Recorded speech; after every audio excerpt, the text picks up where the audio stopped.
ခမရဲ့ခန္ဓာကိုယ်ကဒီအချက်ဘယ်နှချက်နဲ့ကိုက်ညီလဲဆိုတာကိုကြည့်ပြီးတော့တကယ်ကျမ်းမာတဲ့ခန္ဓာကိုယ်ဟုတ်မဟုတ်ဆိုတာကိုစမ်းစစ်လို့ရနိုင်ပါတယ်နံပါတ်1အိယာနိုးတာနဲ့တက်ကြော့လန်းဆန်းပြီးတော့လှုပ်ရှားဖို့အဆင်သင့်ဖြစ်နေတာနံပါတ်2တုံယုံတန်ယုံဖျားတာနေမကောင်းဖြစ်တာမျိုးတွေမဖြစ်တာနံပါတ်3အသားရည်ကသဘောအတိုင်းစုပြေးပြီးတော့ကြည်လင်နေတာ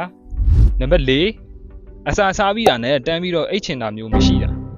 နံပါတ်5လေ့ကျင့်ခန်းကြောင့်နာကျင်ကြိုက်ခဲတာတွေကမြင်ပြန်ကောင်းပြီးတော့ပြန်တက်တာနိုင်တာ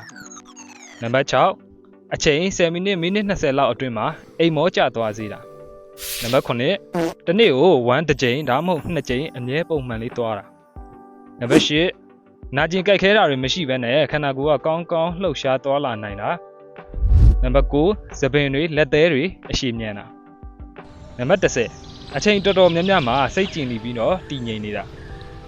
ဒီအချက်တွေနဲ့ပြည့်စုံမှသာခင်ဗျားရဲ့ခန္ဓာကိုယ်ကကျန်းမာနေတယ်လို့သတ်မှတ်လို့ရတာပါခင်ဗျားခန္ဓာကိုယ်အနေနဲ့ဘယ်အချက်တွေလုံနိုင်ပြီးတော့ဘယ်အချက်တွေမလုံနိုင်လဲဆိုတာကိုပြန်ဆန်းစစ်ကြည့်ပါခန္ဓာကိုယ်မှာကြွက်သားတွေများပြီးဗလတောင်းနေလဲကျန်းမာနေတယ်လို့သတ်မှတ်လို့ရတာမဟုတ်ပါဘူးဒီနေ့ဗီဒီယိုလေးကတော့ဒီလောက်ပါပဲကျွန်တော်တို့ FGFN channel လေးကနေပြီးတော့နေ့စဉ် fitness နဲ့ပတ်သက်တဲ့သတင်းအချက်အလက်နဲ့အယူအဆမှားတွေကိုသိပ္ပံနည်းကျရှင်းလင်းဖော်ပြပေးသွားမှာဖြစ်တဲ့အတွက်ကျွန်တော်တို့ရဲ့ channel လေးကို subscribe လုပ်ထားပြီးတော့တခြားသိချင်တာများကိုလည်း comment မှာဝင်ရောက်မေးမြန်းသွားလို့ရပါတယ်အဆုံးထိကြည့်ပေးတာကျေးဇူးတင်ပါတယ်